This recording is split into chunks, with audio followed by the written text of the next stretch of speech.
बिहार के बाद अब पश्चिम बंगाल सहित देश के 5 राज्यों में विधानसभा चुनाव की सियासी बिसात बिछाई जाने लगी है। जहां अगले साल 2021 में चुनाव होने वाले हैं, इनमें बंगाल, असम, केरल, तमिलनाडु और केंद्र शासित प्रदेश पुडुचेरी शामिल है।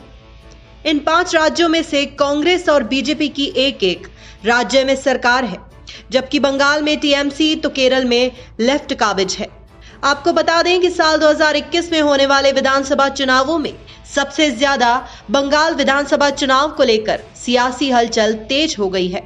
बंगाल में चुनाव अगले साल होना है, लेकिन राजनीतिक सरगर्मी अभी से शुरू हो गई है। कोलकाता में बांग्लार गर्बो ममता के पोस्टर टंगने शुरू हो गए हैं। वर्चुअल रैलियों का दौर शुरू हो गया है।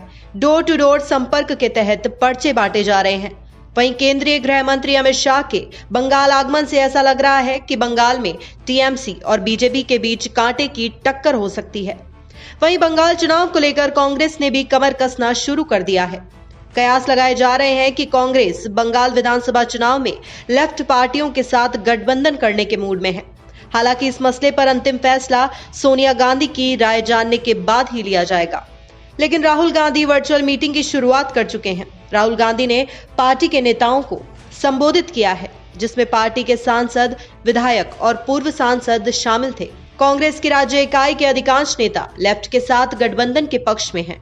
आपको बता दें कि हाल ही में सीपीआई के महासचिव दीपांकर भट्टाचार्य ने बंगाल चुनावों को लेकर बड़ा बयान दिया था। दीपांकर का कहना है कि बंगाल में अब ममता बनर्जी नहीं बल्कि बीजेपी बड़ी दुश्मन है। लेफ्ट पार्टियों के लिए बंगाल में बीजेपी बड़ा खतरा है, न कि ममता बनर्जी की टीएमसी। आपको बता दें कि पश्चिम बंगाल की 294 विधानसभा सीटों पर 2021 में चुनाव होने हैं। इससे पहले 2016 के विधानसभा चुनाव में ममता बनर्जी की पार्टी टीएमसी सबसे ज्यादा सीटें जीतने में सफल रही थी। वहीं कांग्रेस ने 44 और लेफ्ट पार्टियों ने 26 सीटें जीती थी, जबकि बीजेपी को महज 3 सीटों पर ही जीत मिल सकी थी। वहीं अन्य दलों ने 10 सीटों पर जीत हासिल की थी। लेकिन पिछले लोकसभा चुनाव में बीजेपी ने बंगाल में जबरदस्त प्रदर्शन किया था और मौजूदा दौर में बीजेपी और केंद्र के प्रति ममता बनर्जी आक्रामक दिखाई देने के बजाय बचाव की मुद्रा में है। यही वजह है कि इस बार कयास लगाए जा रहे हैं कि बीजेपी और टीएमसी में कांटे की टक्कर देखी जा सकती है।